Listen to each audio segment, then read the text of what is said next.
Night presses low against the earth. The sky holds its depth without sound. Beyond the dark ridge of trees, the land lies hardened under frost. Snow no longer falls, it rests. Each surface bears a thin, quiet sheen where moonlight touches and withdraws. The air feels tightened, drawn thin enough that even distant shapes seem closer than they are. No storm moves across the horizon, no cloud hurries above. The night has settled fully into its long dominion. The village rests within that stillness, like a cluster of darker shapes gathered against the pale ground. Rooflines sink under snow that has frozen in place. Timber walls absorb the faint light rather than reflect it. Between the buildings, narrow paths mark the memory of movement from earlier hours, now stiff and untouched. The long house stands among them, broad and low, its presence solid but muted beneath the weight of the season. Sound travels differently in such cold. A small shift carries farther than expected. The faint contraction of wood in the beams passes through the quiet like a distant footstep, though none follows. Somewhere within the enclosure of fencing, an animal shifts its weight and settles again. Then silence resumes, complete and unchallenged. The sky reveals its depth in narrow seams between drifting strands of thin cloud. Stars do not blaze, they watch.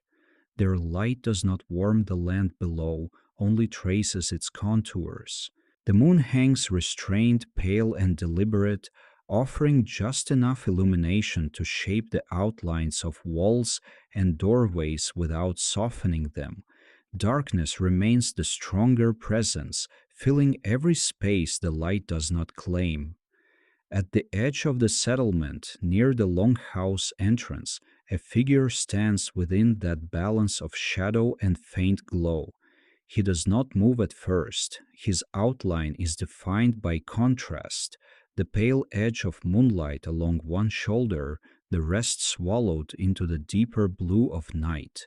The wool of his cloak carries a thin crust of frost near its hem. When he shifts his weight, the fabric makes a muted sound, almost indistinguishable from the settling timbers behind him. He does not look upward often. His gaze remains level, moving slowly along the line of structures, across the low shapes of storage sheds, toward the fence where the boundary meets the open dark. His posture is upright but unstrained. One hand rests lightly near the fold of his cloak, not in readiness for sudden action, but in familiarity with the cold. The other remains free, fingers slightly stiff, adjusting to the air as if measuring it. Behind him, from within the long house, a dim thread of oil light filters through the narrow gap of the doorway. It does not reach far. It barely touches the packed earth outside before surrendering to shadow. Yet its presence alters the darkness, carving a narrow wedge of amber against the blue. Within that thin light, the faintest suggestion of movement appears, perhaps someone turning in sleep, perhaps only the sway of flame within a small lamp. The figure does not turn toward it immediately. He has already taken its measure. The life within those walls continues without his interference. The warmth remains contained there, guarded not by fire alone, but by the quiet discipline of those who rest and those who do not. He steps forward at last. The sound is restrained, snow compressing under his weight with a muted crunch that seems larger than it is. He pauses, listening not for danger but for imbalance, for any sound that does not belong. His breath does not plume dramatically, it leaves him and fades, absorbed by the cold. His eyes adjust to the gradients of dark, distinguishing fence from field, roof line from sky. The village holds its shape around him, but the night presses beyond it, vast and patient. There is no urgency in his movement. He does not hurry from point to point. Instead, he allows the stillness to reveal itself, measuring the distance between structures, the space between silence and sound. Another beam settles somewhere within the longhouse.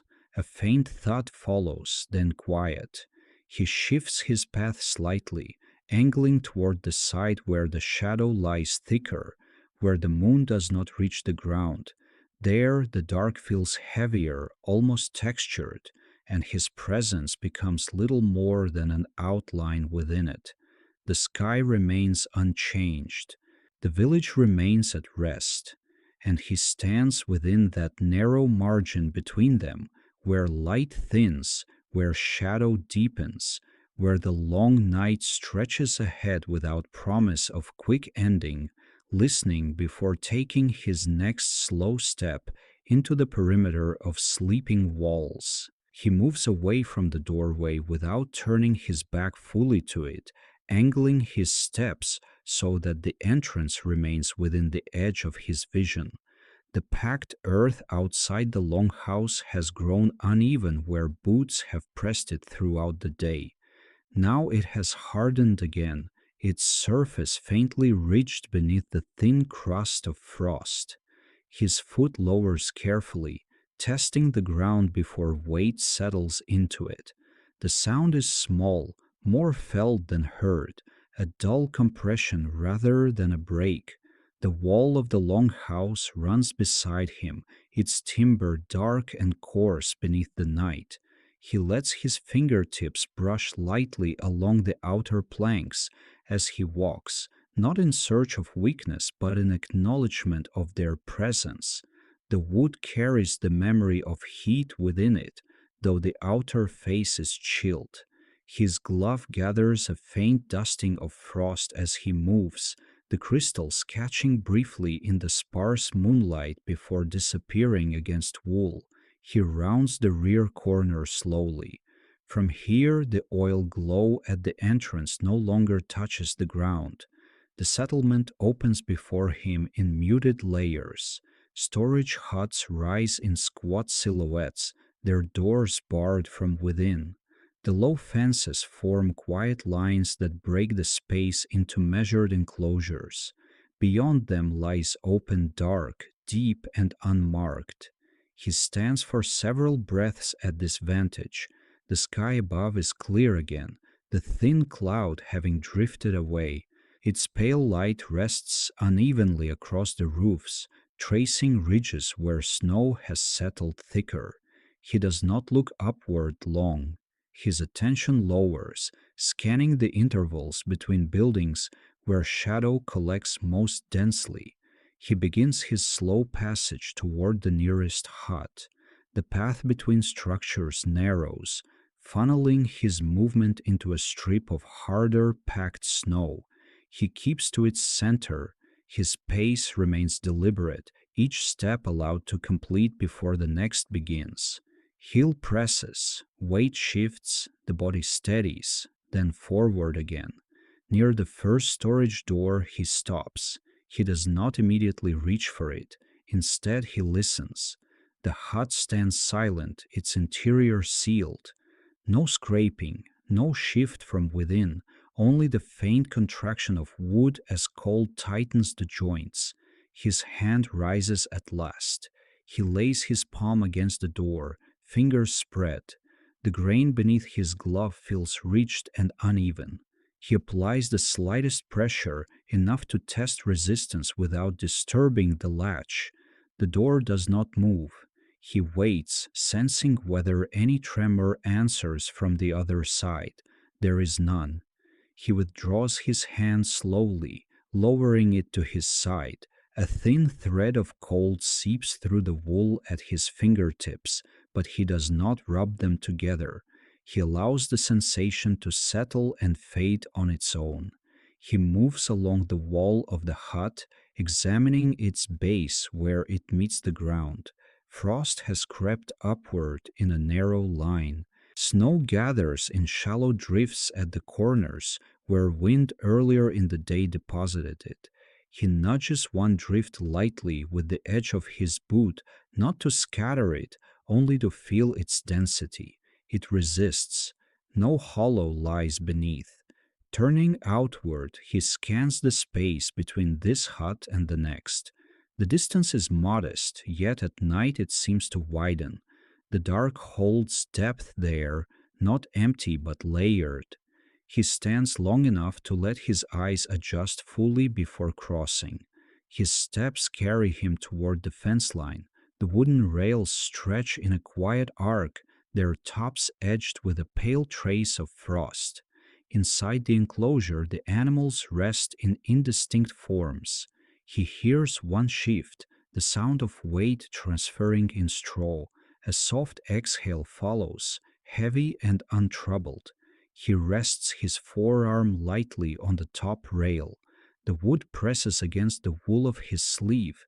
He leans just enough to alter the strain in his legs, allowing his calves to ease. His gaze travels along the length of the fence, measuring its straightness in the faint light. No movement beyond it. He remains there for several breaths, letting the rhythm of the animal's quiet settling fill the space around him. The sound does not demand attention, it simply exists. He counts the interval between one breath and the next, not consciously, but as the body measures steadiness. Straightening, he resumes his circuit. The path curves slightly inward toward the longhouse again. As he walks, he keeps the open ground at his left, the buildings at his right. This orientation allows him to monitor both the interior cluster and the outer edge at once. The snow underfoot varies subtly in texture. In some places it is compact and firm, in others it yields more readily, holding the imprint of his tread. He adjusts his stride accordingly, shortening it where the surface feels uncertain. The cloak at his shoulders shifts with each movement, its weight constant, its edge brushing lightly against his thighs. A faint sound reaches him from within the long house, no more than the settling of someone turning. He does not halt this time. The sound fits the pattern of the night. He lets it pass through his awareness without altering his pace. At the far end of the settlement, near a secondary gate, he slows again. The gate's horizontal beam rests in its bracket. He approaches and lays his hand upon it, testing its steadiness. The wood is rigid, unmoving beneath his touch. He presses once more, slightly firmer, then releases. He steps back a half pace and observes the line of the fence from this angle. The posts stand evenly spaced. Their shadows stretch faintly across the snow, thin and elongated. Nothing breaks their continuity. He inhales slowly, the air cool and dry as it passes. His breath leaves him without drama, dissolving into the dark. He lowers his chin slightly, listening once more, not for intrusion, but for imbalance. The village remains as it was, quiet, enclosed, held within its own boundaries. He turns and begins the return arc, retracing the perimeter at the same unhurried speed. Each building receives his gaze in turn. Each doorway, each seam in the wall, each meeting of wood and earth is acknowledged. By the time he approaches the long house again, the oil glow at its entrance appears smaller, more contained. It reaches only a short distance across the ground before surrendering to shadow. He stops just outside that narrow wedge of light. He does not step into it. Instead, he stands where darkness holds greater space, allowing his presence to remain indistinct. His eyes travel once more along the settlement's outline, confirming its stillness before he continues the slow circuit that defines his watch. He does not immediately return to the doorway. Instead, he lets his path carry him beyond the shallow spill of light and into the darker interval between the long house and the next structure. The ground here has been less disturbed, and his boots press a new sequence of impressions into the thin crust. He shortens his stride to prevent the snow from breaking too sharply, lowering each step with care. Near the livestock enclosure, he slows again. The fence rail catches a faint line of pale light along its upper edge, while its lower half disappears into shadow. He reaches it and places his hand upon the top beam. The cold has settled deeply into the wood. Even through the wool of his glove, the chill carries inward, firm and steady. Inside the enclosure, one of the animals shifts, the sound of straw brushing against packed earth. He remains still, allowing the animal to settle on its own. A second movement follows, slower, heavier, then quiet resumes. No startled motion, no agitation. The rhythm of their rest continues unchanged. He walks along the fence's length, fingers trailing lightly across the grain. At each post, he pauses just enough to test the steadiness with a brief press of his palm. The posts do not give. Their bases remain firm where they meet the frozen ground. Reaching the corner of the enclosure, he stops and turns outward, facing the open stretch beyond the settlement. The ground there lies smooth and unbroken, a wide plain that reflects only the faintest suggestion of sky. He studies it without leaning forward, without narrowing his eyes. The darkness does not yield detail easily. He waits until shapes separate naturally from shadow. Nothing crosses that space. He shifts his weight subtly, easing stiffness from one knee. The movement is small, barely altering his silhouette. The cloak settles again around his shoulders, its edge brushing against the side of his leg. From this position, the long house appears as a broad mass behind him. The oil light at the entrance flickers faintly, a restrained glow that does not challenge the surrounding dark. He notes its steadiness, no sudden flare, no sudden dimming, then returns his attention outward. He takes several steps toward the outer boundary of the settlement, stopping just short of the last fence post. Here the quiet feels deeper, less shaped by walls and structures. He does not step beyond the boundary. Instead, he stands with one hand resting on the final post, fingers curved loosely around its edge. He listens again. The cold air moves lightly across his face, not as a gust, but as a slow current that presses and then recedes. It carries no foreign scent, no trace of disturbance, only the familiar mixture of timber, straw, and frozen ground. He releases the post and begins to retrace his steps along the enclosure. This time his pace is slightly slower, as if measuring the distance anew. Heel settles, weight transfers, the body adjusts, the rhythm remains steady, neither hurried nor delayed. As he nears the midpoint of the fence, one of the animals lifts its head. He senses the change in posture through the faint shift of shadow. The animal exhales, a low breath that fogs briefly in the cold before fading. He stops and waits. The animal lowers its head again. The straw resettles. He resumes walking. At the next structure, a smaller shed used for tools, he bends slightly at the waist, examining the seam where the wall meets the roof. Snow has collected there unevenly. He studies the contour, noting whether any section appears disturbed. The surface remains smooth. His hand rises and rests briefly against the doorframe. He applies gentle pressure inward. The wood resists. The latch remains secured from within. Straightening, he rolls his shoulders once beneath the cloak. easing tension that has begun to gather across his upper back. The movement is controlled and quiet, fabric shifting softly before settling again. He turns his head toward the longhouse. From this angle, he can see only the narrowest wedge of light at the entrance. It has drawn closer to the threshold, no longer extending as far across the ground. The interior flame has lowered slightly, though it continues to burn. He does not approach it yet. Instead, he completes the outer arc of his patrol, returning gradually toward the central space between structures.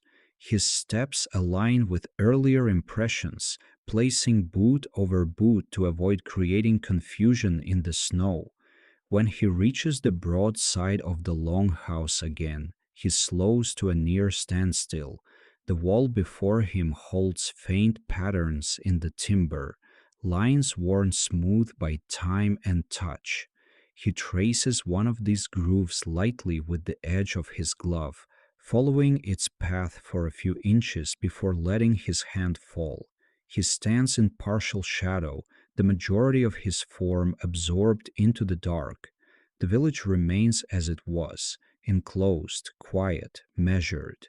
He inhales once more, steady and controlled, then shifts his stance to continue the slow circuit that keeps the night intact. He does not retrace the exact line he has just walked. Instead, he widens the arc of his patrol by a few measured steps, allowing the outer edge of the settlement to remain within his reach while shifting his attention toward the smaller structures that sit slightly apart from the longhouse.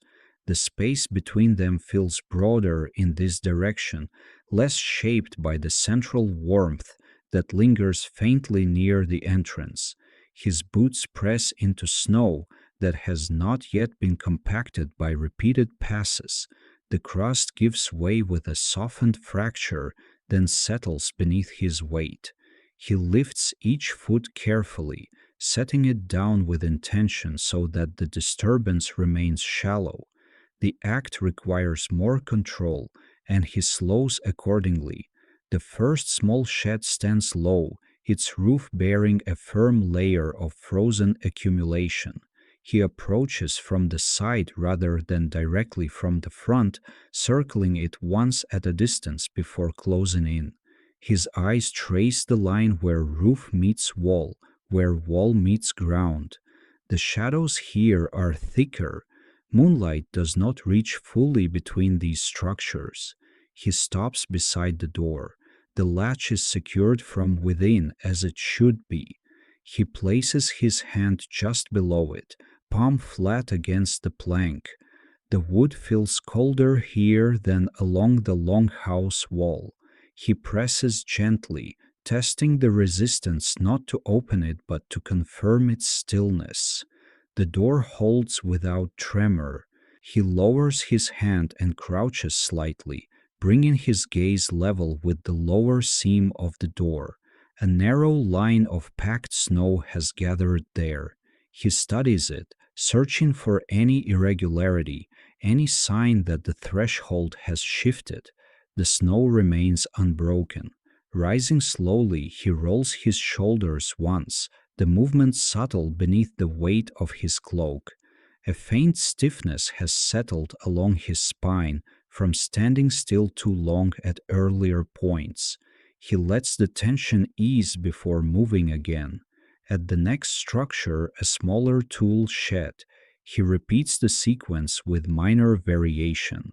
This time he runs his fingers lightly along the hinge side of the door, feeling for looseness in the iron fittings.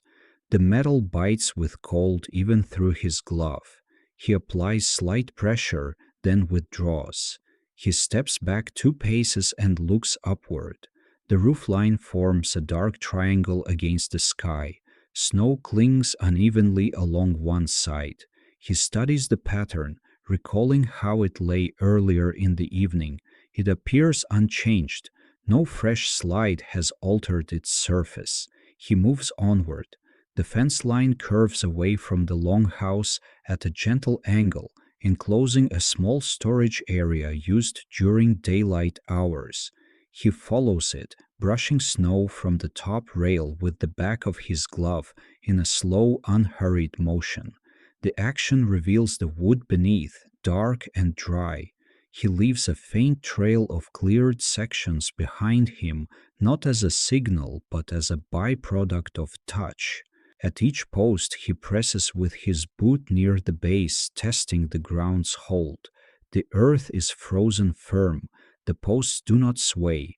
A slight sound carries from within the longhouse. Deeper this time, a low murmur that resolves into the cadence of someone turning in sleep.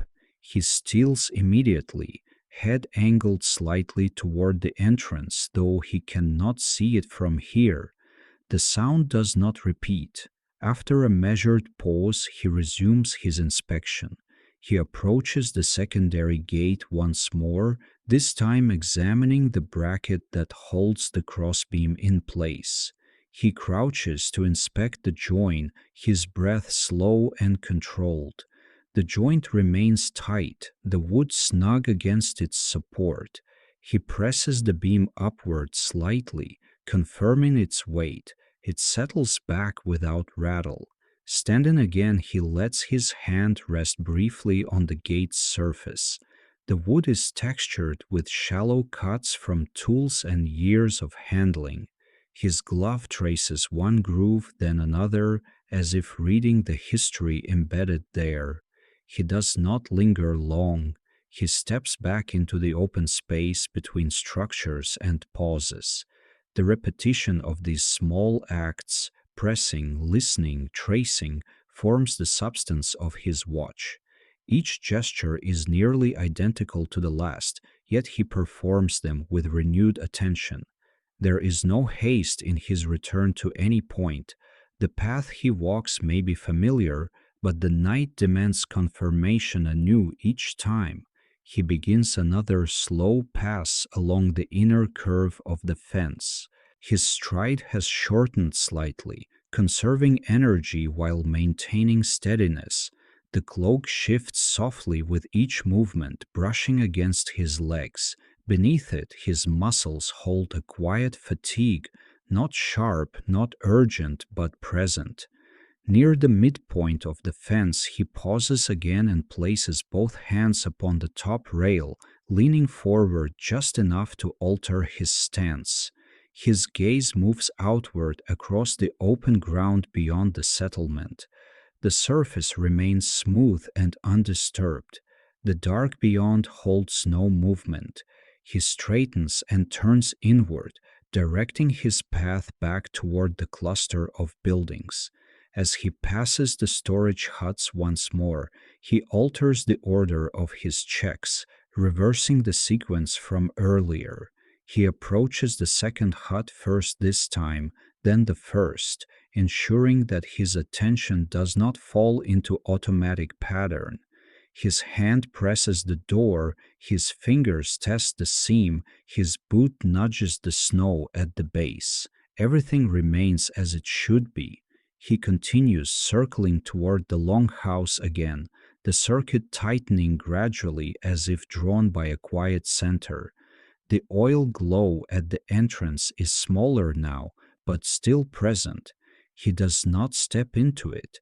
Instead, he remains in the darker margin beside it, letting the lamplight brush only the edge of his silhouette. He stands for a moment, listening, not for alarm, but for continuity. The night answers with steadiness. He leaves the narrower space between the huts and follows the line of the fence toward the far side of the settlement. The snow there has been pressed earlier by another pair of boots, faint impressions half filled again by settling frost. He aligns his stride beside them rather than over them, preserving their shape. Near the secondary gate, a darker form stands partially turned toward the open ground beyond. The other guard remains still, his outline barely separated from the night behind him. The distance between them is measured in several quiet paces, neither close nor distant. He slows without signaling. No words pass between them. The silence itself carries the exchange. A slight shift of the other man's stance, weight transferred from one foot to the other, acknowledges his approach. He responds with a small incline of his head, almost imperceptible. They stand in parallel for a time, both facing outward. The wind does not rise. The ground beyond remains undisturbed. Their shared watch overlaps without friction. One covers the gate and the outer path. The other holds the angle that leads back toward the clustered huts and the longhouse. After several breaths, the other guard steps aside, not yielding space but adjusting coverage. His path traces a short arc along the fence, boots pressing lightly into the crusted snow. The movement is slow and deliberate, ensuring no blind interval forms between them. He remains where he is, maintaining his line of sight along the settlement's outer edge. The sense of solitude shifts subtly, not removed but balanced. The responsibility is shared in this stretch of darkness, even if no word confirms it. A faint murmur from within the longhouse drifts outward, quickly absorbed by the cold air. Neither turns toward it. The sound carries no urgency. The other guard completes his short circuit and returns toward the gate. Their positions adjust once more, an unspoken rhythm of coverage. For a moment, their silhouettes align in the same thin wash of moonlight, two upright figures steady against the wider dark. He notices the way the other man's cloak hangs slightly heavier at one side, perhaps dampened earlier in the day. The detail registers without commentary. Each bears the night in his own way. After several more breaths, the other guard shifts again, this time angling his path toward the far edge of the settlement. The movement is unhurried. His boots leave a soft sequence of impressions that curve away into shadow. He remains at the gate. The crossbeam rests secure within its bracket. He reaches out and touches it briefly, not to test it again, but to feel the firmness beneath his palm. The wood answers with the same resistance as before. When he turns back toward the heart of the village, he does so alone once more. The shared interval has ended, but its steadiness lingers. He resumes his slow walk along the fence line, aware that another pair of eyes covers the opposite side. The knowledge does not lessen his attention, it steadies it. As he moves, he listens for the faint echo of the other guard's steps fading into distance. The sound dissolves gradually until only the quiet of the settlement remains. He circles inward again, the longhouse drawing his path closer. The oil light at the entrance flickers faintly, casting a narrow shape upon the ground. He passes through its outer edge without entering fully, allowing its dim glow to brush the hem of his cloak before he steps beyond it again. His shoulders ease slightly, not in relief but in the quiet recognition that the night is held by more than one presence.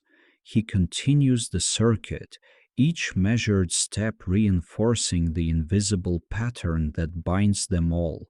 The sleepers within, the watchers without, and the steady darkness that contains them. The bowl has long since emptied. Its wooden curve rests on its side near the hearthstones, where warmth dries the last trace of broth along its inner rim. No one reaches for it. No one moves to wash it yet. The pause after eating is allowed to linger. It is not laziness. It is the body's quiet negotiation with fullness, with heat, with the slow return of blood to fingers that had stiffened earlier in the evening. He sits with his back not quite touching the wall. The timber behind him holds a deep, steady coolness that seeps through wool if leaned against for too long. He keeps a small distance from it, spine upright but unstrained. The posture is habitual. It conserves warmth without surrendering alertness. Across the room, someone shifts weight on a bench. The wood answers with a low murmur. A child's breathing, previously uneven, settles into a longer rhythm. The sound is almost swallowed by the fire's small articulations, tiny collapses of charred bark, the faint exhale of sap pockets surrendering to heat. He turns his hands palm up toward the embers. The fire is no longer ablaze, it has entered its patient phase. Light no longer leaps, it pools. The glow rests in the hollows of split logs, tracing their cracks and imperfections. His skin receives that warmth in a gradual climb, from fingertips inward. The pads of his fingers, roughened by rope and cold wood, begin to soften. He flexes them once, slowly. The movement is unremarkable yet deliberate. Each joint wakes without complaint. A thin line of ash breaks loose from a log and falls, sending up a brief shimmer. He does not react. The rhythm of the room does not break. Someone near the doorway rises. The sound of boots brushing packed earth is barely louder than breath.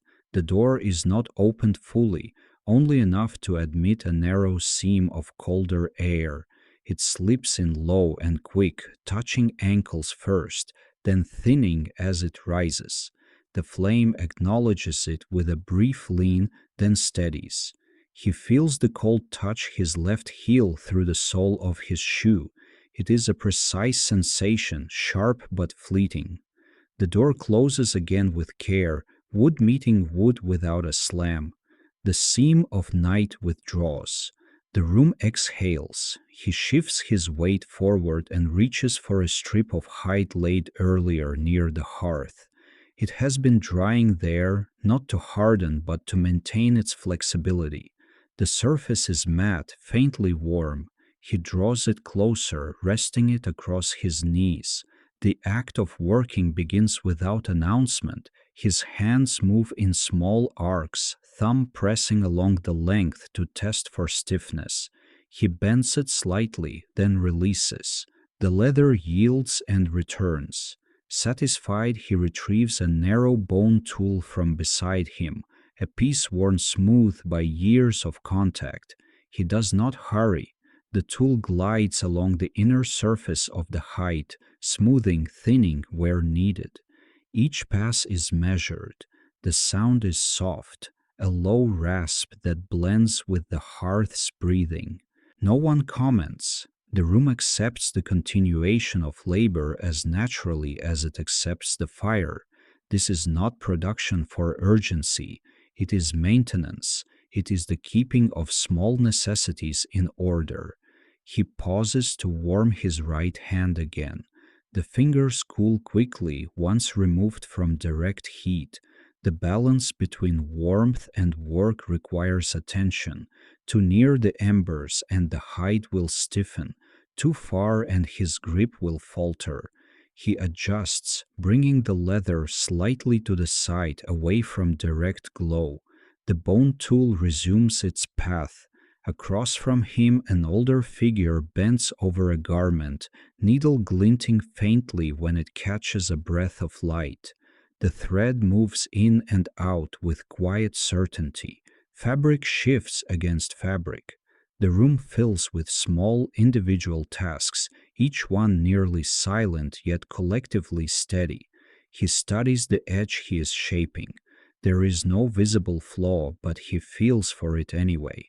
His thumb traces along the seam he intends to fold later. Texture tells him more than sight. A slight irregularity near the middle draws his attention. He leans closer, not dramatically, just enough that his breath warms the surface before touching it. He smooths it again, firmer this time. The imperfection yields. A faint crackle from the hearth marks the collapse of a small section of coal. The light dims a fraction, then deepens in color. Shadows thicken at the corners of the room. Darkness claims more of the ceiling, pressing downward without urgency. He shifts the hide aside and reaches for a wooden peg near the hearthstone. It is no taller than his palm. He tests its edge against his thumbnail. Satisfied, he uses it to press along the fold line he has marked with memory rather than ink. The crease forms gradually under steady pressure. His breathing remains even. Around him, the sounds of others soften further. The child's breath has entered sleep fully now, slow, mouth slightly open. The older figure's stitching slows. Someone coughs once, a dry, restrained sound, then stillness returns. He glances toward the doorway, not with alarm, simply a check. The door's latch remains seated. The faint line where wood meets frame shows no tremor. The outside is present only as an absence of sound. Even the wind, earlier noticeable in subtle drafts, has quieted. Night holds itself in suspension. He returns to the leather. The fold is nearly complete. He presses the final length with his thumb, then sets the peg aside. For a moment he does nothing. His hands rest flat against his knees, palms down. The skin along his knuckles carries a thin layer of soot from earlier contact with the hearthstones. He rubs them lightly against his wool trousers. The gesture leaves faint gray streaks that will not be noticed in dim light. Across the room, the older figure lowers the garment and examines the seam by touch. A small nod follows. The needle is tucked into the fabric to prevent loss. The garment is folded and set aside carefully, away from stray sparks. He reaches for a small clay cup near his elbow. It contains water that has cooled considerably. He lifts it and sips. The liquid is not warm, yet it carries the faint memory of heat from the room. It slides down his throat slowly. He swallows without haste. The cup returns to the floor. He adjusts his position, shifting one leg slightly outward to ease a dull tightness at the hip. The movement is deliberate, almost ceremonial in its slowness. Muscles respond with a subtle release. He allows the posture to settle into a more restful alignment. No one speaks. Speech would not add to this hour. It would disturb the texture of it. The fire lowers another degree. He leans forward, selecting a small piece of wood from the stack kept within reach. Not a full log, just enough to sustain glow without flare.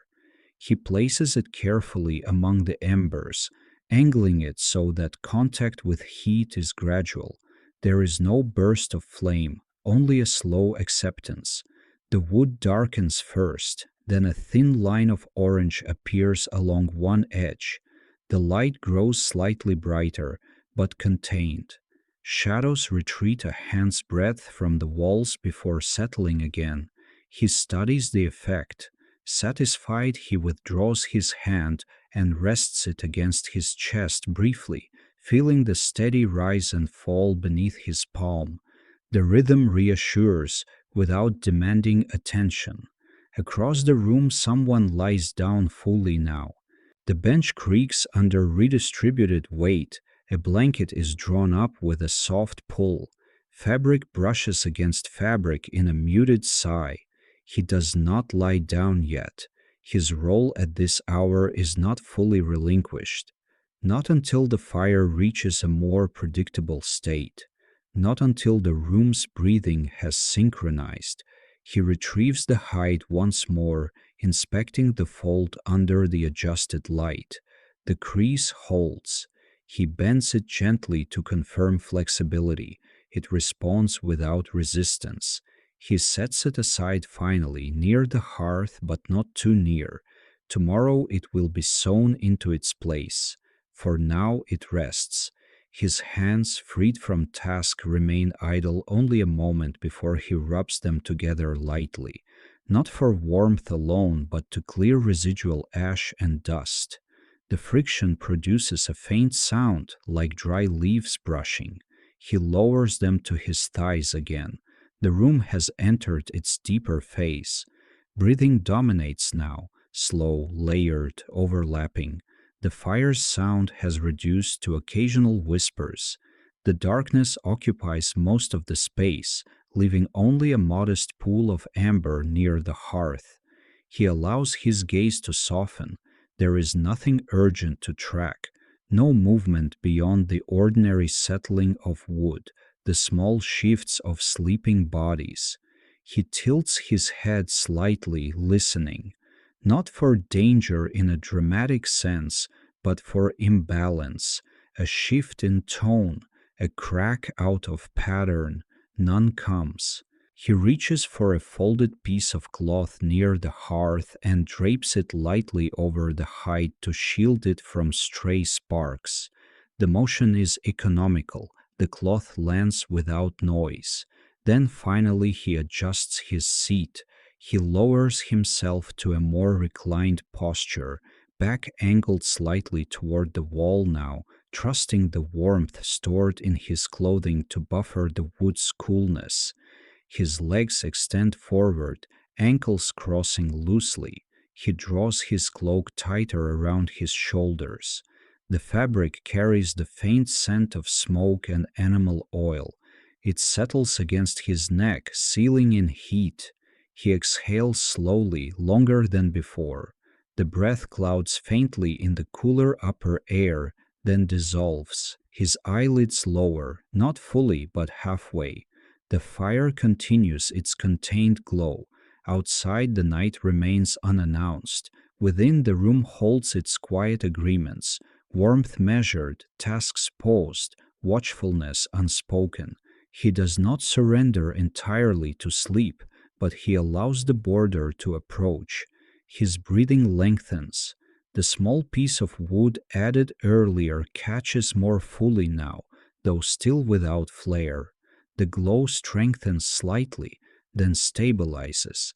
The light brushes his cheek, revealing the faint texture of skin roughened by cold days and wind. He does not move to adjust it further. The balance is sufficient.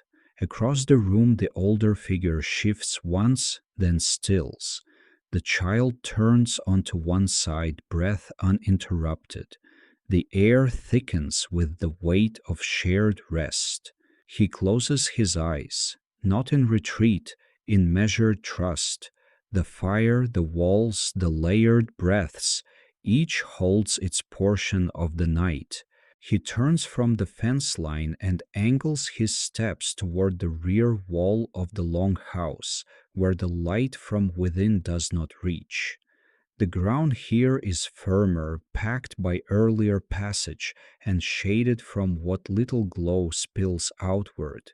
His boots meet the surface with a dull compression rather than a crunch. The wall rises beside him, dark and thick.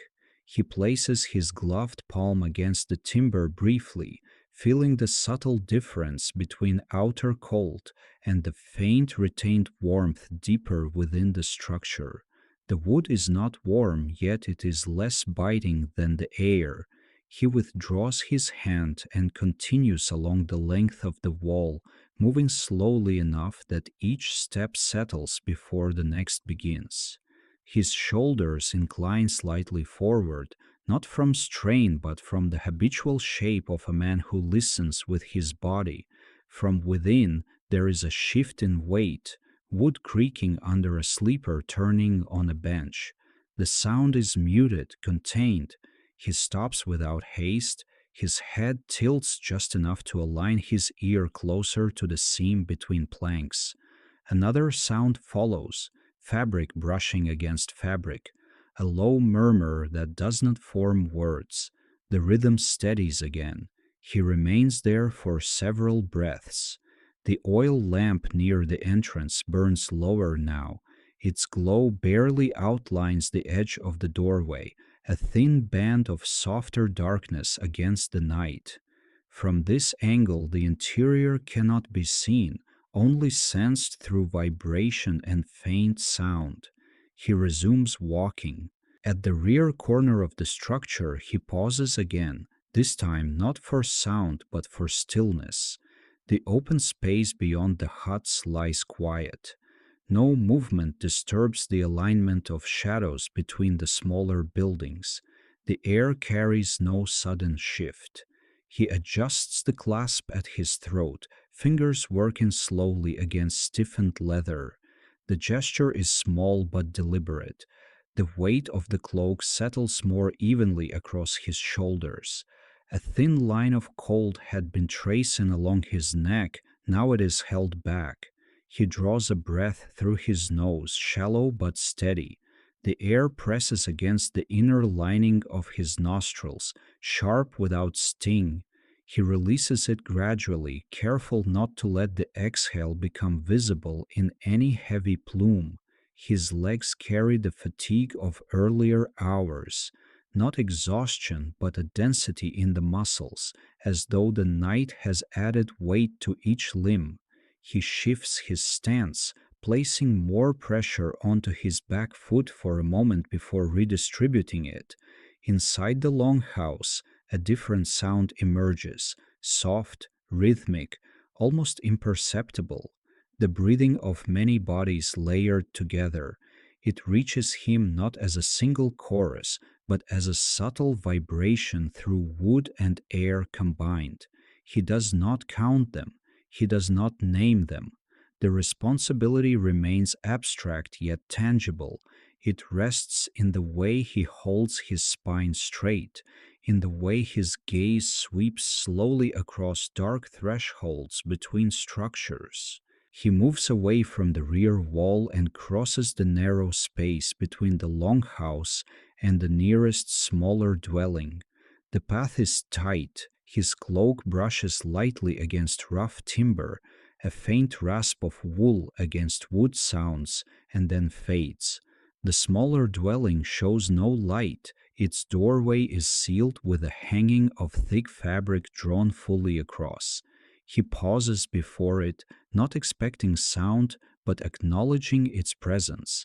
He steps closer. The fabric shifts slightly under the pressure of air displaced by his movement. He listens. Nothing answers except the steady silence of contained sleep. He reaches out and presses two fingers lightly against the lower edge of the hanging, ensuring it remains secure against the cold. The gesture is restrained, almost absent of motion. The cloth holds firm. He withdraws his hand. A thin branch above him releases a dusting of fine frost, disturbed perhaps by some minor shift in temperature. The particles fall without sound, landing on his shoulder and the ground near his boots. He does not brush them away immediately. Instead, he stands and lets them settle. Beyond the cluster of huts, the open path leading away from the settlement stretches into darkness. The snow there remains unbroken since the last passage earlier in the evening. He studies its surface without stepping toward it. His head turns slowly from left to right, tracing the line where shadow meets lighter ground. The motion is methodical, practiced over many nights. Each sweep of his gaze overlaps the previous, leaving no gap unobserved. His jaw tightens briefly, not in alarm, but from the chill that gathers along his face. He shifts his mouth once, easing the stiffness. A faint thud echoes from within the longhouse, someone adjusting a wooden vessel, perhaps nudged in sleep. The sound is dull and contained. He does not turn this time. He recognizes the scale of it. He steps back into the narrow space between buildings and continues his circuit, tracing a path that keeps him within listening distance of the sleepers but far enough to observe the outer boundary. His movements grow slower, not from hesitation, but from the deepening of the night. The hours settle into a heavier stillness. Even the small sounds seem spaced farther apart. He pauses again near the midpoint of the longhouse wall. He lowers himself slightly, bending his knees until he is nearer the level of the lower planks. From here, he can feel the vibration of movement within more clearly. He rests his palm flat against the timber once more. The wood carries faint tremors, the shifting of weight on benches, the occasional cough muffled against wool. It is enough. He straightens gradually, vertebra by vertebra, allowing no sudden movement to disturb the quiet. Across the settlement, the other guard's presence remains implied rather than seen. No footstep signals him now. The knowledge of shared vigilance persists without evidence. He resumes walking, circling outward again, allowing the long house to recede behind him as he returns toward the fence line. His pace remains even, each step measured, each breath aligned with motion.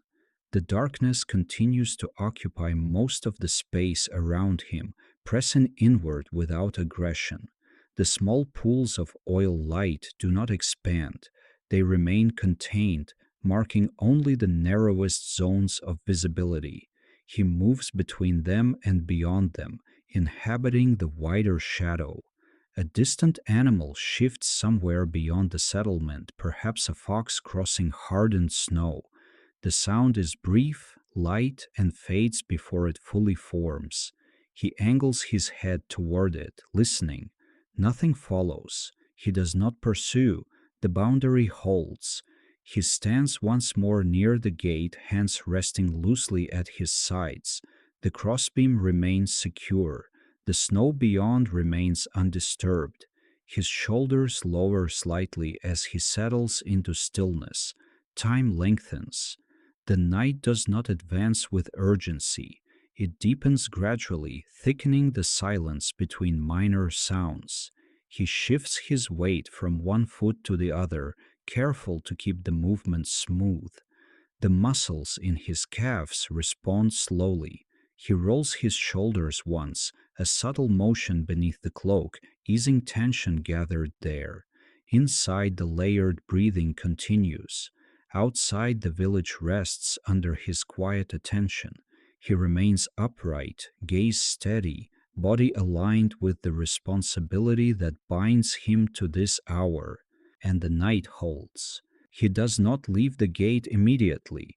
Instead, he remains where the boundary narrows, allowing his eyes to adjust again to the wider dark beyond the settlement. The moon has shifted slightly, not higher in any dramatic sense, but angled enough that the fence posts now cast longer, thinner shadows across the snow. The shapes stretch and intersect, forming a quiet pattern at his feet. He studies the pattern without bending. His fingers flex once inside his gloves. The stiffness in his joints has deepened, settling into the knuckles and wrists. He rotates one wrist slowly, then the other, keeping the movement contained within the folds of his cloak so that nothing swings loose or draws attention. The snow beyond the gate remains smooth, yet near the outer ditch a faint irregularity catches his attention, a shallow depression no larger than the span of his palm. He does not move toward it immediately. He waits. The night offers no follow-up sound, no shift of weight, no second mark forming beside the first. After several breaths, he steps forward, lifting the crossbeam just enough to open a narrow passage. The wood moves with controlled resistance. He keeps one hand firm upon it so it does not scrape against its bracket. He slips through the opening and lowers the beam back into place from the outside. The motion is careful, deliberate, ensuring the latch rests securely again. Now, beyond the fence, the air feels subtly different, less sheltered, more open across the skin of his face. He advances toward the shallow depression in the snow, boots pressing fresh impressions beside older, faint traces of animal movement. He crouches gradually, knees bending without haste. His gloved hand hovers over the mark before touching it. The depression is soft edged, not sharply cut. A fox, perhaps.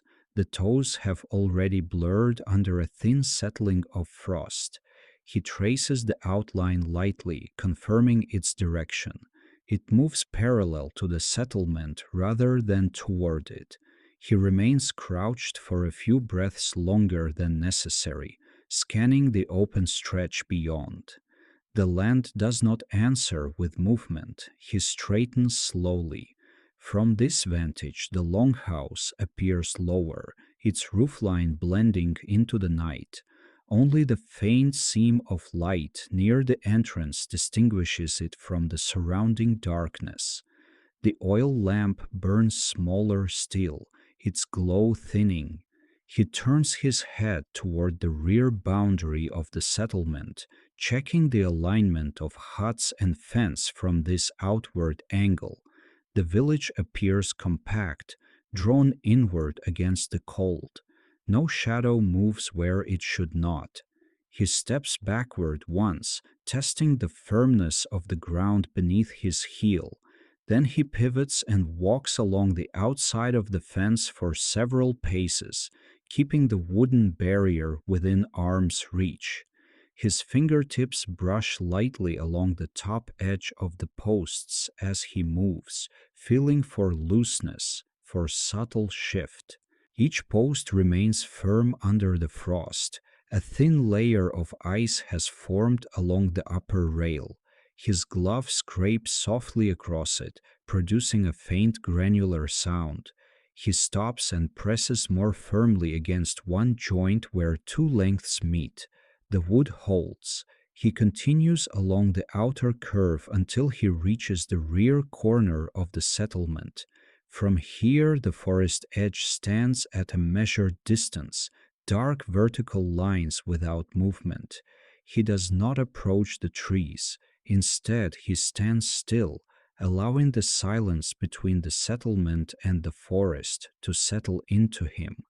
The air feels heavier here, less touched by the minimal warmth that escapes the buildings. His shoulders tighten briefly against the deeper cold. He draws the cloak closer across his chest, adjusting the fold near his ribs. A faint sound carries from within the fence, a short cough, quickly stifled. He turns his head toward it instinctively. Though the fence blocks any view, the sound does not repeat. He shifts his stance, pressing the sole of one boot against the opposite calf for a moment to ease the dull ache building there. The muscles respond slowly. Then he retraces his steps along the outer fence, returning toward the gate. His own footprints now accompany him, a clear record of his brief excursion. As he nears the entrance, he pauses once more to scan the open path leading away from the settlement. The path remains empty. He lifts the crossbeam again just enough to pass through. The wood rests back into place with a muted thud. Inside the fence, the air feels marginally calmer. He does not resume his full circuit immediately. Instead, he stands near the inner side of the gate, one hand resting lightly on the wood, listening to the layered quiet of those who sleep within. A faint rustle comes from the smaller dwelling closest to the fence, not fabric shifting this time, but the subdued sound of someone adjusting position with greater wakefulness. He turns toward it. The hanging at the doorway trembles slightly, then stills. A low whisper of movement follows, bare feet against packed earth inside. He does not approach the doorway fully. He stands at a respectful distance, close enough to hear but not to intrude. The fabric lifts briefly from within. A narrow line of darker shadow appears beneath it. A figure stands just inside, not stepping out, only parting the covering enough to let cooler air brush their face. He remains still. The figure does not speak. After a few breaths, the fabric falls back into place. The movement inside subsides gradually, returning to the quieter rhythm of rest. He exhales slowly. The responsibility here is not only to guard against intrusion, but to ensure that no disturbance grows unnoticed into unease. The subtle waking of one sleeper does not require action, it requires presence. He resumes walking, this time tracing a path that brings him closer to the entrance of the longhouse. The oil lamp has lowered further, its flame flickers weakly, casting an uneven glow across the threshold. He pauses beside it. The small vessel that holds the oil tilts slightly, nearly spent. He studies it for a moment, then reaches forward and adjusts the wick with careful fingers. The flame steadies, though it does not grow brighter. He does not add oil. The night is advanced enough that the remaining light will suffice. He withdraws his hand and steps back, allowing the dim glow to remain confined to its narrow arc. Inside the longhouse, the collective breathing continues. One sleeper turns more fully now. The bench creaks with greater clarity. The sound carries to him through the doorway. He does not enter. Instead, he angles his body so that he can watch both the entrance and the central space of the settlement simultaneously. His posture aligns with the quiet balance required at this hour, alert without strain, present without intrusion. The other guard remains unseen, yet a faint crunch of snow at the far side of the fence confirms his movement. The sound is distant but distinct enough to mark shared vigilance. He nods slightly toward the sound, though no one observes the gesture. The moonlight shifts again, subtly thinning as a light veil of cloud passes across it. The settlement darkens by a small degree. The oil lamp's glow becomes the most stable light within the frame. He lets his eyes adjust to the deeper shade. His breath remains measured. His shoulders remain squared. The night continues to hold, quiet and expansive, as he resumes his slow circuit once more, each step reinforcing the boundary between those who sleep and the wider darkness beyond. The cloud cover thins as quietly as it arrived. Moonlight returns in a diluted wash, not brighter than before, only steadier. The snow inside the fence absorbs it without reflection, turning from blackened shadow to a muted gray. The change is gradual enough that no edge sharpens suddenly. He slows his pace. The circuit he has traced more than once now feels narrower, as if the night itself has drawn inward. His steps fall closer to the buildings, nearer to the walls that hold warmth within. A faint stiffness has settled into his lower back. He does not bend at once to ease it. Instead, he adjusts his breathing, lengthening each inhale slightly, letting the ribcage expand against the resistance of layered wool. The cloak shifts across his shoulders, redistributing weight. He stops near the midpoint between the longhouse and the smaller dwelling. Here the ground bears overlapping footprints, his own from earlier rounds. The edges have begun to blur under the light frost descending from the air. He studies the softening shapes without crouching. Time is visible here, not in dramatic change, but in subtle erosion. He lifts one foot and stamps lightly once, not in impatience, but to reawaken circulation in his toes. The vibration travels upward along his shin. He repeats the motion with the other foot, gentler this time. Inside the longhouse, a sleeper shifts again. The sound carries through wood and earth in a low, drawn out creak. He turns his head toward it, listening for the cadence that follows. A blanket is adjusted, then stillness returns. He moves closer to the entrance. The oil lamp flickers unevenly now. Its flame has shortened, hugging the wick. The vessel casts a small, irregular oval of light onto the packed earth at the threshold. He studies the flame's movement without touching it. A faint draft brushes past his cheek, not wind from beyond the fence, but a subtle current escaping from within as warm air finds the narrow seam between doorframe and hanging. He stands there for several breaths, allowing the warmth to reach him in thin pulses. Then, without stepping fully inside, he leans slightly and listens more carefully to the interior. The layered breathing continues, deeper now, more synchronized. A low snore emerges briefly from one corner, then fades as the sleeper adjusts position. He straightens again. The night has entered a quieter register. Even the small animal sounds beyond the fence have diminished. The forest edge holds itself in complete stillness. He resumes walking, but the arc of his path shortens.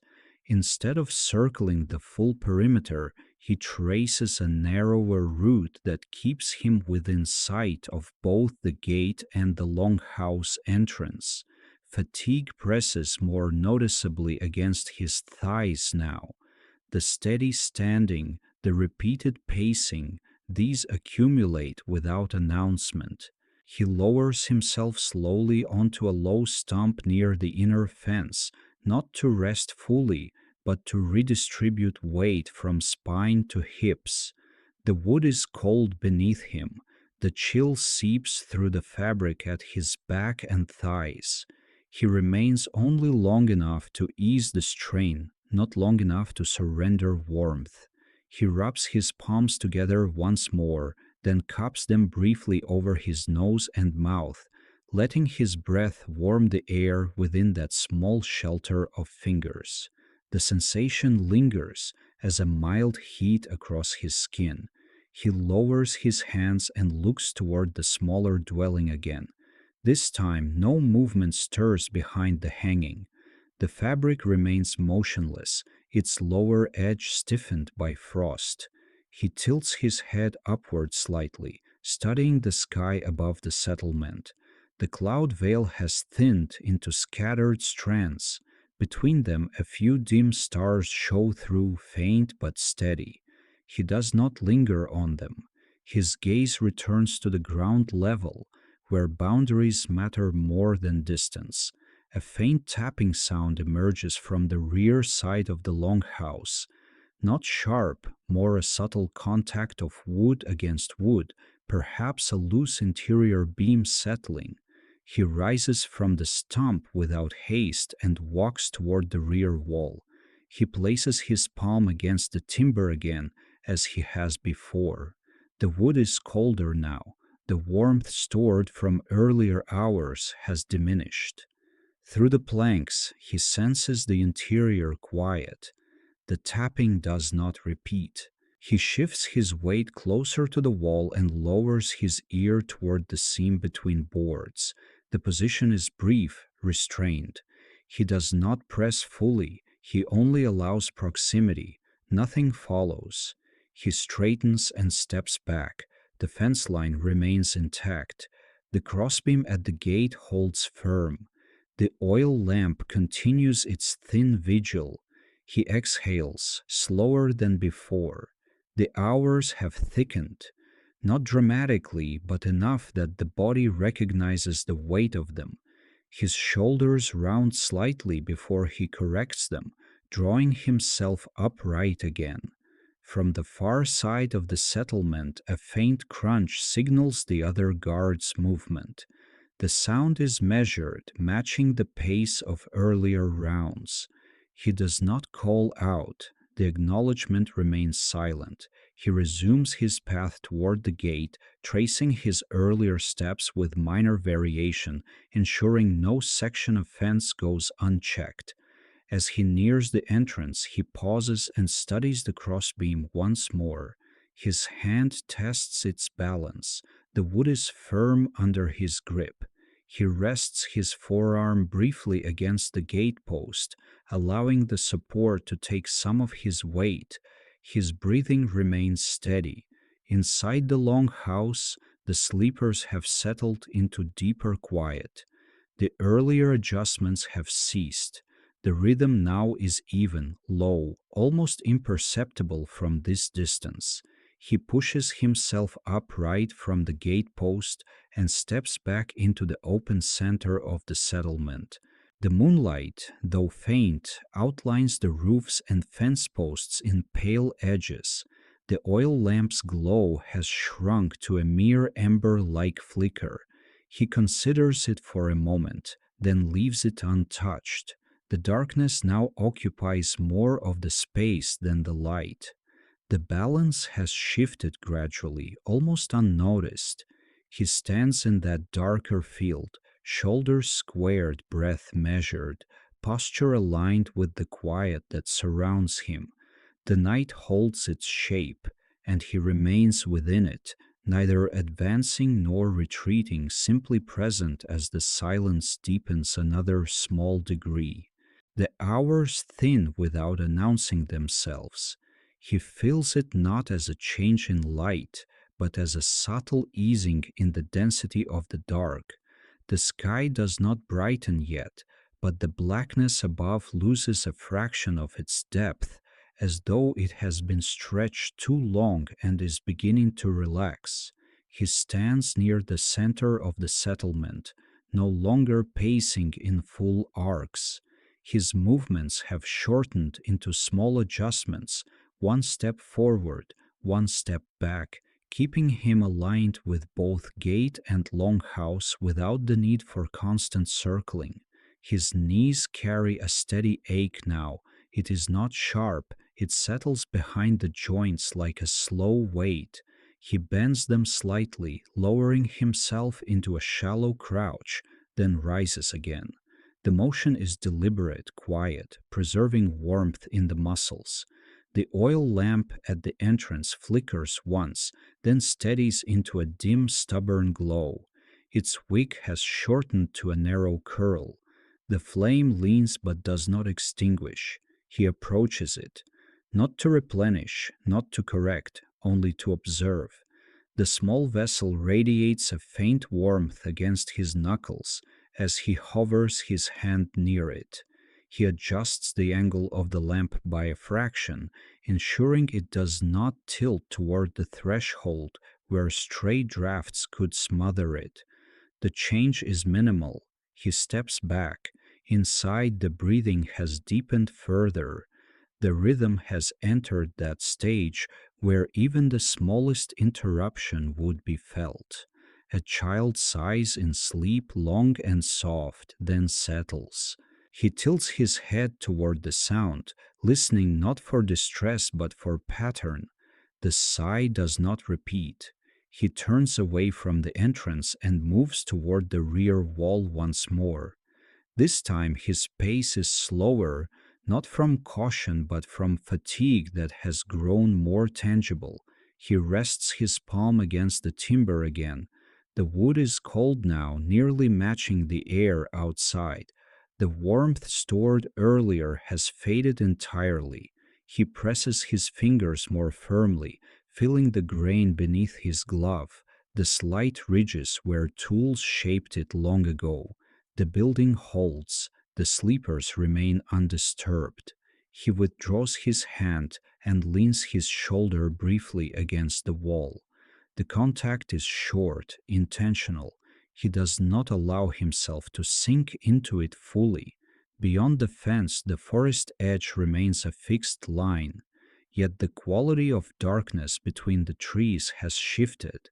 It no longer feels as heavy. The spaces between trunks are faintly distinguishable from one another. He notices this without naming it. His breath forms a lighter mist now, dispersing more quickly in the air. The cold has not lifted, but it has steadied into a less biting presence. He walks toward the gate. The crossbeam remains secure. He tests it again with a quiet lift and receding, ensuring no frost has tightened its hold too much. The wood moves smoothly. He steps back and stands facing outward, looking along the path that leads away from the settlement.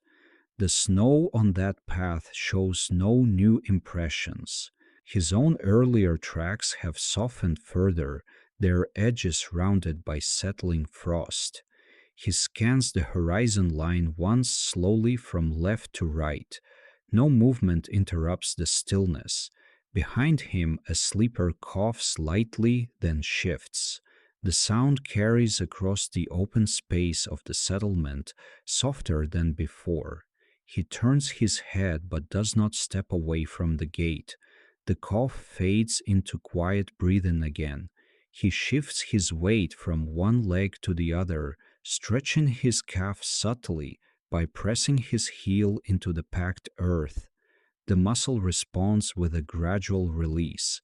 The other guard's presence is no longer marked by crunching steps. Perhaps he stands at his own post in stillness. Perhaps he too feels the thinning of night. He moves away from the gate and returns to the central space, positioning himself where both entrances, the longhouse and the smaller dwelling, remain within his field of view. The hanging at the smaller dwelling stirs faintly, not from movement inside, but from a slight change in air pressure as warmth escapes in gentle pulses. The fabric lifts and falls almost imperceptibly. He watches it for several breaths. Then he looks upward again. The sky carries the faintest dilution along its lowest edge. Not light yet, only a softening that suggests distance rather than depth. His shoulders lower a fraction. The weight of vigilance shifts subtly. It does not disappear, it becomes quieter. He walks once more along the inner fence, fingertips brushing the wood as before, but this time the contact is lighter, almost absent of pressure. The posts remain firm. He pauses near the rear corner and stands without movement. Inside the longhouse, someone turns over more decisively. The bench creaks with a fuller sound. A blanket rustles. Then stillness resumes. He closes his eyes briefly, not to sleep but to rest them from the narrow focus of darkness. When he opens them again, the outlines of buildings appear marginally clearer. The oil lamp at the entrance dims further. Its flame trembles once, then reduces to a thin thread of light. He does not approach it this time. If it goes out, it will not be sudden. It will fade as the night fades. He steps back into the open center and stands upright, cloak hanging heavy but steady across his shoulders. His breathing slows further. The settlement rests. The forest remains still. The darkness loosens its hold by another small measure, barely perceptible yet undeniable to the patient eye.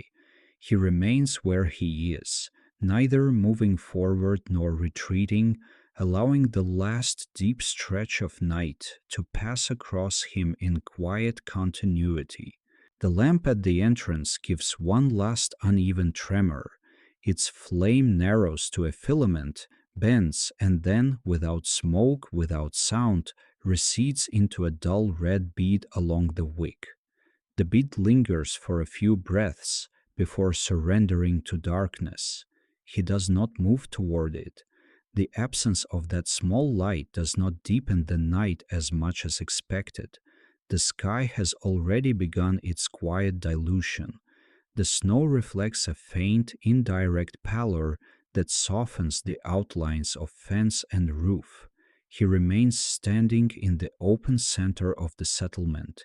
His shoulders are lower now, not in neglect, but in a gradual release of tension that has held steady through the long hours.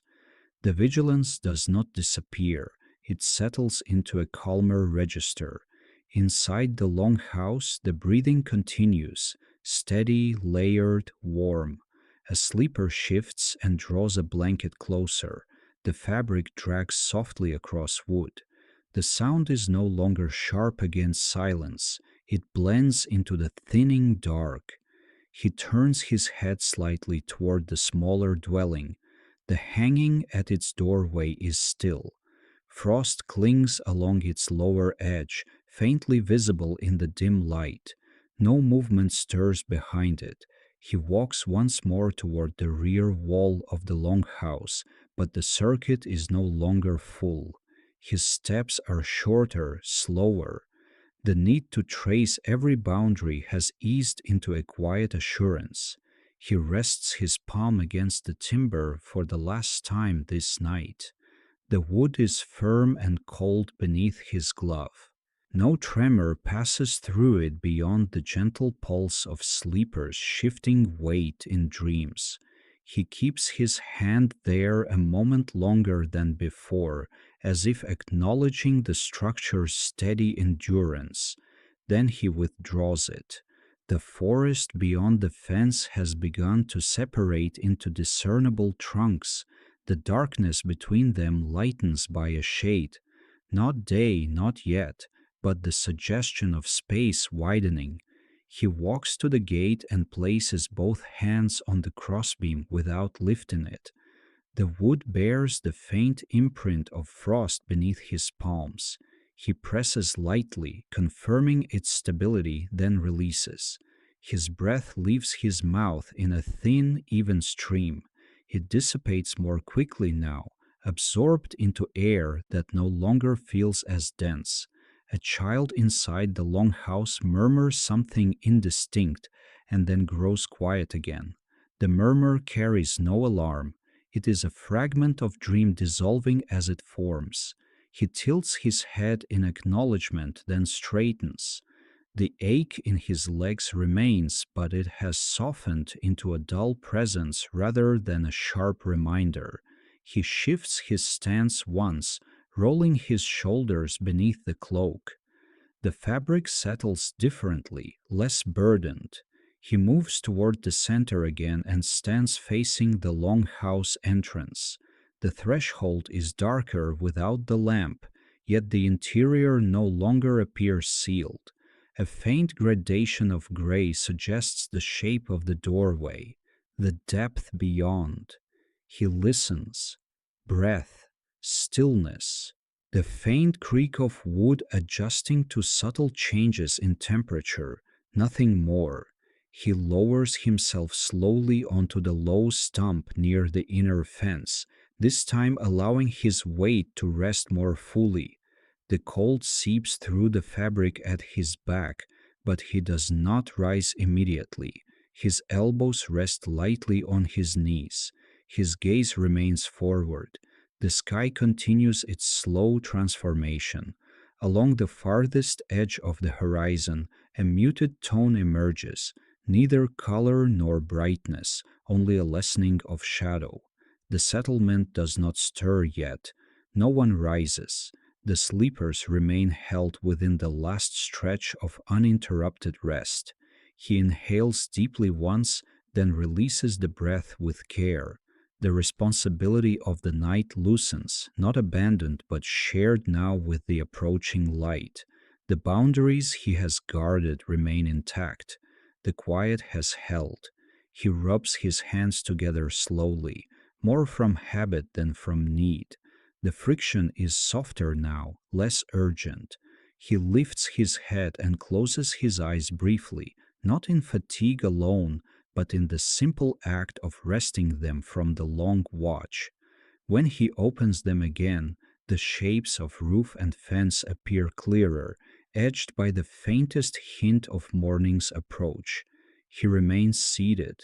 The night thins around him, withdrawing without drama, and in that gentle retreat he allows his posture to ease another small degree, breath steady, presence unbroken, as the final layer of darkness softens into quiet gray. He remains seated as the gray deepens. It is not yet light, only a quiet dilution of what was dense and complete. The roofs stand in softer outline. The fence posts no longer dissolve into one another. The air feels wider, less enclosed. His elbows rest on his knees. His hands hang loosely between them, fingers slightly curled. The stiffness in his joints has settled into a low hum rather than a sharp pull. He does not try to ease it further. Inside the longhouse, the rhythm of breath continues, but it has shifted in texture. Sleep has grown lighter. A pause between inhalations stretches just a fraction longer before settling again. He listens without turning his head. A faint scrape of wood against wood emerges from within, someone adjusting a bench in half waking. The sound does not rise into full movement. It drifts and falls back into quiet. The sky along the horizon carries a muted colorless sheen now.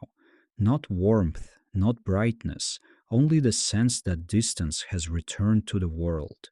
He draws one slow breath, filling his lungs more deeply than before, then releases it through parted lips. The air moves gently across his tongue, cool but no longer biting. The smaller dwelling remains closed. The hanging at its entrance is pale in the growing gray, its frost no longer glittering but dull and matte. It does not stir. He shifts his weight slightly on the stump, adjusting the angle of his spine. The wood beneath him feels less severe against the fabric at his back. Or perhaps he has grown accustomed to it. He lifts one hand and rubs his thumb across the knuckles of the other, a slow, absent motion. The skin there is dry, faintly roughened. The movement produces no sound. Beyond the fence, the forest edge has separated fully into individual trunks. The spaces between them are visible, though still shadowed. Nothing moves. A bird, distant and unseen, releases a single tentative note. It is not song yet, only a testing of air. The sound is thin and quickly swallowed by the quiet. He tilts his head slightly toward it, then returns to stillness. Inside the long house, a sleeper exhales more audibly than before. A blanket shifts down from a shoulder. The bench creaks in a lower register, as though acknowledging the change in hour. He does not rise. The responsibility of watch has loosened into something less defined. It remains, but it no longer presses forward against his chest. The boundary between night and morning holds without demand. The lust of the darkness recedes from the open center of the settlement. Snow becomes a field of muted gray rather than shadow. The outlines of his own boots are visible at his feet. He straightens slightly, not to stand, but to realign his posture. His shoulders roll once beneath the cloak. The fabric falls into place with a soft, heavy drape. Another small sound from within, the faint cough of someone stirring more fully this time. It is followed by a longer pause, then the subtle rhythm of someone turning onto their side. The air feels steadier. He lowers his gaze to the ground before him. Frost along the packed earth has thinned. The surface looks less brittle, more receptive. He rests his hands on his thighs and allows them to be still. Breath, quiet. The slow widening of light. The settlement does not wake in a rush. It does not break into noise. It remains suspended in this fragile in-between, where night has loosened but morning has not yet claimed the space. He closes his eyes for a brief moment, not in surrender, not in sleep, only in the simple act of pausing as the world shifts around him without announcement. When he opens them again, the gray has deepened slightly, enough to distinguish the seams in the long house planks from one another. He draws another measured breath. The forest stands unchanged. The fence remains firm. The dwellings hold their quiet warmth within. He remains seated, cloak gathered around him, gaze steady and unhurried, as the final thread of night dissolves into a softer presence. And if you wish, you may linger here a little longer, in the quiet before the day fully begins.